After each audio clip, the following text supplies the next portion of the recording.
Hey, what's up, guys?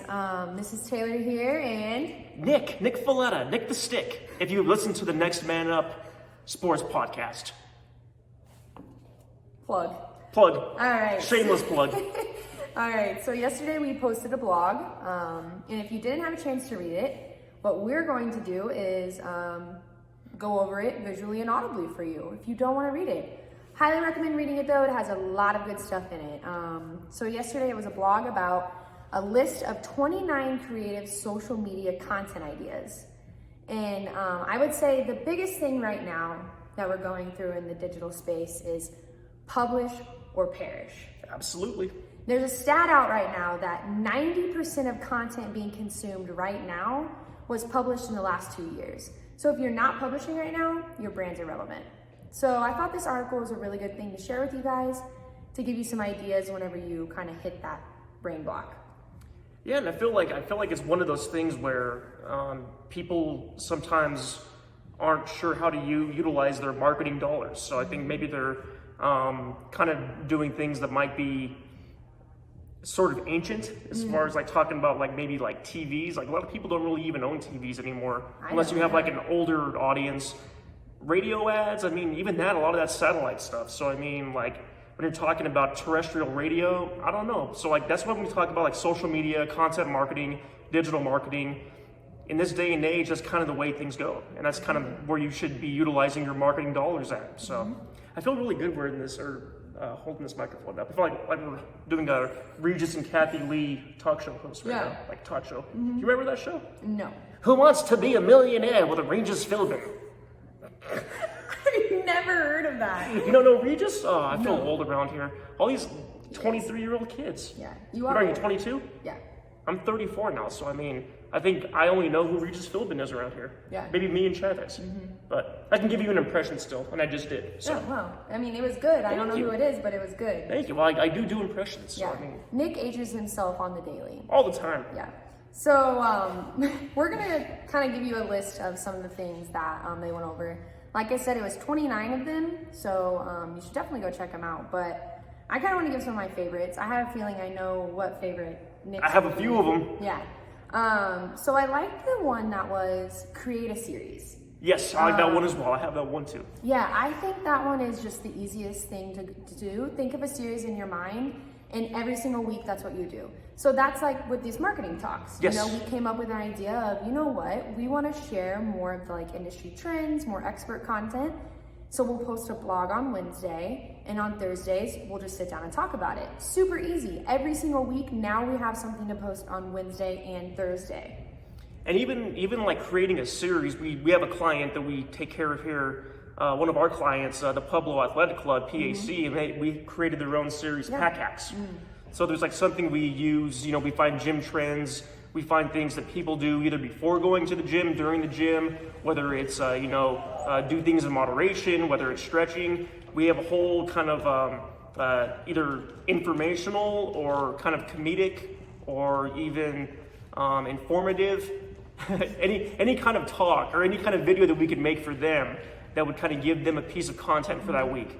And it's been very successful for them. And I know the GM personally, and I know she loves everything that we're coming up with. So definitely creating a series, creating kind of a monthly thing that you can do for a client is very beneficial, for sure. Absolutely. Yeah, it is one of those things that it's once you come up with the idea, that might kind of take a little bit of work to come up with the series idea. Once you come up with it, it just flows. And so every single week you now have something to do. Absolutely. Another one of my favorites was Celebrate National Whatever Day. We do a lot of those around here too. We do a lot of that. We do that with our clients. We definitely do that with Wake Up. So easy. So there's actually, if you Google like a national holiday calendar, it'll give you every single day the rundown of whatever holiday it is. And I'm telling you, every day there's a holiday. And there's at least 8 of them. That's what's crazy about it. National Donut Day, National Ice Cream Day, there's so many fun days out there, and they're very engaging. People love, fun things. Yeah. Fun things like food, fun things like cars, fun things like anything that means you're kind of going out there and having fun. Like these are very easy things to do, very easy things to create, and they're very highly engaging with your audience. So it's something we definitely utilize a lot. Absolutely. I'm glad you brought that up because not only are these creative ideas, but they're very engaging, and that's important. That's probably the most important thing on social media is to get your audience engaging with your brand. And so with these national holidays, you do the hashtag national or hashtag chocolate day or hashtag ice cream day. You put those hashtags on your posts, super easy way for people to find you. Because, you know, on Instagram, when you go to the search, you type in National Ice Cream Day, and there you go, your brand's right there. People who don't even follow you are gonna be able to see that stuff. It gives you closer proximity to all these people. And that's important, especially on Instagram. Use those hashtags, definitely. And speaking of engagement, my favorite one is make a meme. And that's kind of why I'm here. That's why I got hired. I have my own personal meme accounts. Plug it. Shameless plug, once again, at The Wrong Impression. Check me out on Instagram. I built it from 0 followers to over 42,000. So if you guys like original memes, go check it out. But the thing about memes is that they are very, very highly engaging, and they're comical and they're funny, and people can relate to them. What I always try to do is stay relevant, and that's kind of something that as another one of these topics on here is sharing relevant content. So what I've been doing for a very long time now is I have been making memes that are, you know, kind of relevant to pop culture, relevant to what's going on in the world.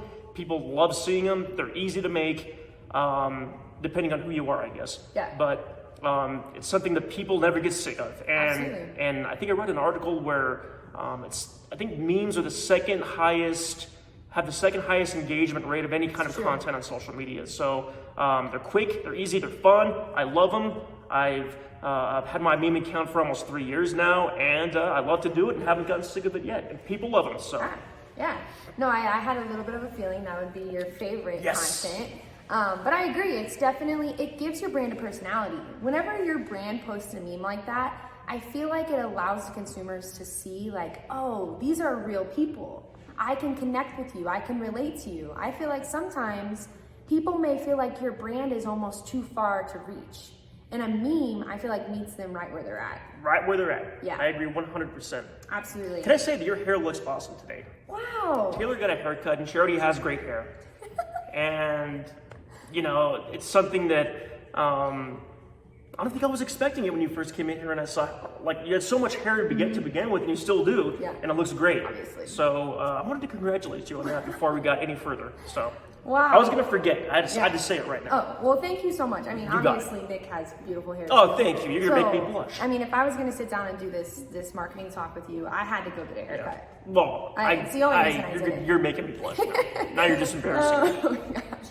Okay, so another one. I'll only give you a few more because if you want all of them, you should go read the article. 29 of them. Yeah, it's a lot. It's super easy way for you to, you know, be able to look at them and have content for the whole month. But so the this or that poll, I think those are so fun. We utilize those.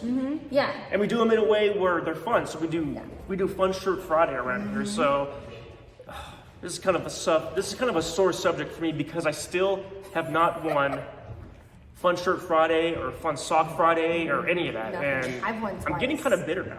Yeah. You know, because you have won twice. And you always beat me too, and I barely even make it out of the first round. Yeah. I think a lot of our audience is younger, and they don't realize like how cool my older millennial style shirts are. But the thing about them is, you go and you put them on there.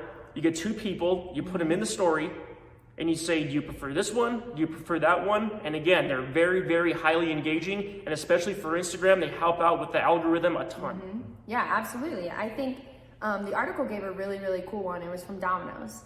Domino's did a this or that where they did it as a post. You don't even have to do it as a story, which is really cool because getting people engaged with stories is great, but getting people to engage with your post is even better. Yeah, absolutely. And so Domino's did one where it was like, you know, a picture of crazy bread or stuffed cheese, something or another. And people were commenting, you know, would you rather the crazy bread or the stuffed cheese? And I mean, they had like 400 comments on that.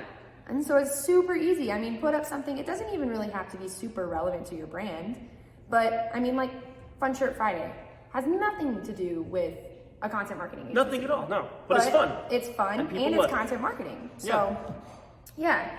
The last one I'm going to bring up, actually, you can bring up some more if you'd like, but I love behind the scenes. And that was something in the article that they brought up. It is, I think, perfect because people want to feel like they're connected to your brand on a deeper level. Yes. And behind the scenes gives that.